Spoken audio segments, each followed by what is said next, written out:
नमस्ते। आप सबका बहुत बहुत स्वागत है श्रीवर एस्ट्रोलॉजी में। और आज बात करेंगे कि वो कौन सा ग्रह है जो हमारी कोर डिजायर को मैनिफेस्ट करने में या जो सबसे इम्पोर्टेंट चीजें हम लाइफ में चाह रहे हैं उसको मैनिफेस्ट करने में मदद करता है।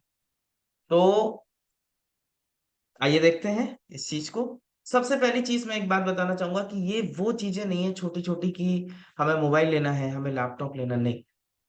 जिंदगी का एक कोर डिजायर वो होता है चंद्रमा से। चंद्रमा मनसो जातः, पुरुष सूक्त, ऋग्वेद में ये चीज आती है। और सारे क्लासिकल टेक्स्ट एक ही मत है कि चंद्रमा मन का कारक है मनुष्य के लिए। तो मन का कारक है तो डिजायर भी पैदा वहीं से होगी। तो चंद्रमा जिस भी भाव में हो, आप देखिए उस भाव की डिजायर सबसे ज्यादा रहती है। वो एक कोर डिजायर है जिसके लिए हमारा बर्थ हुआ है। माँ चंद्रमा, माँ माँ जन्म देती है किसी चीज को, है ना। तो चंद्रमा बर्थ का रीजन बनता है। अब वो चीजें आप फुलफिल कर पाएंगे या नहीं कर पाएंगे, ये कौन सा ग्रह बताएगा। तो थोड़ा सा हमारे नए श्रोताओं के लिए हो सकता है थोड़ा सा टेक्निकल हो, तो मैं उसे एक बार समझाना चाहता हूँ कि दो चीजें होती हैं। एक होता है भाव और एक होता है भावेश, और एक होता है उस भाव का कारक। यहाँ हम फोकस करने वाले हैं भाव के कारक पे। तो मैं अपनी स्क्रीन साझा करता हूँ और हर भाव को क्विकली, हम हर भाव में क्या कारक होते हैं उसको हम समझ लेते हैं, और उसके बिना पे ये वीडियो हम समझेंगे।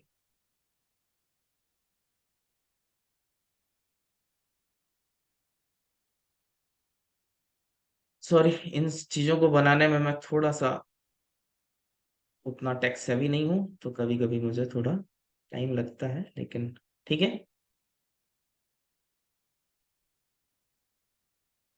ये हमारा बन गया एक नॉर्थ इंडियन चार्ट। और इस पे मैं जितने भाव हैं सब पे उनका कारक लिखने वाला हूँ। कारक को समझिएगा कि कारक किसी चीज का प्रिंसिपल है। जैसे हमने सूर्य की बात करी थी,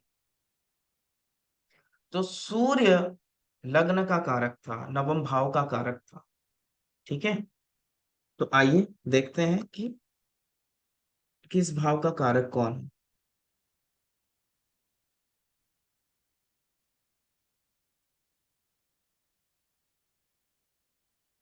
सूर्य लग्न का, गुरु द्वितीय भाव का, मंगल तृतीय भाव का, चंद्र चतुर्थ का, गुरु पंचम का, शनि और मंगल छठे भाव के, पर आप शनि ले सकते हैं, शुक्र और बुध। बुध है वाणिज्य या बिजनेस का कारक सप्तम भाव में। अष्टम भाव में शनि फिर से आ जाता है। नवम भाव का कारक हो गया गुरु। दशम भाव का कारक है बुध।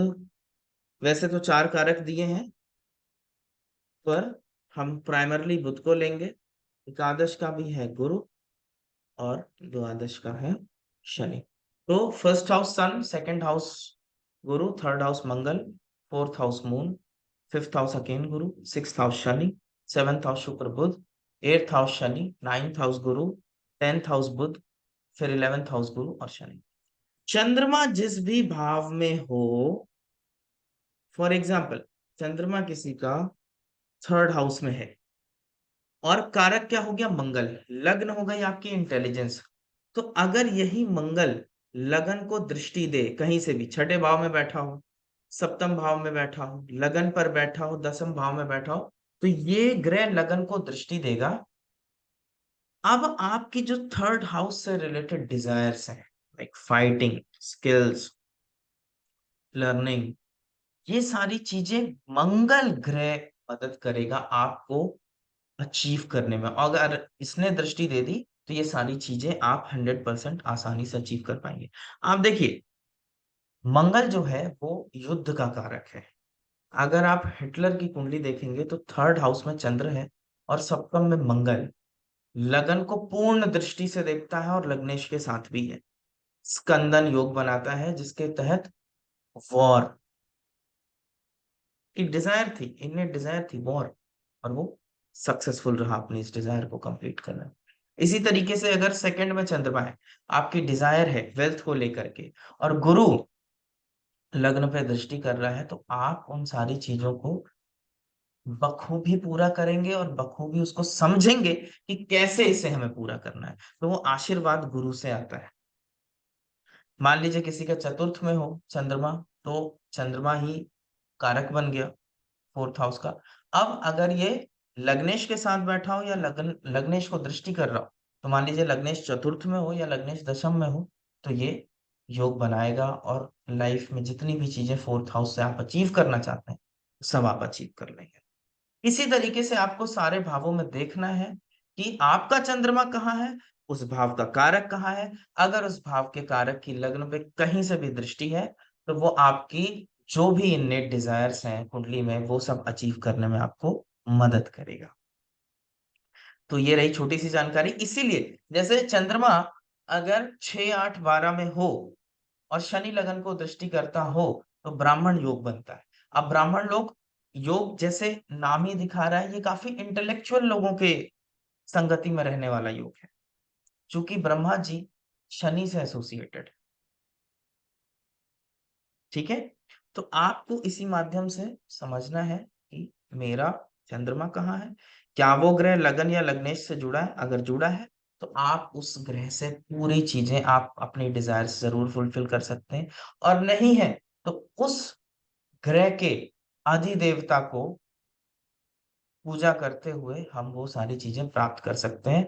मैं अधिदेवता और प्रतिदेवता के बारे में भी बहुत जल्दी डिस्कशन करूंगा।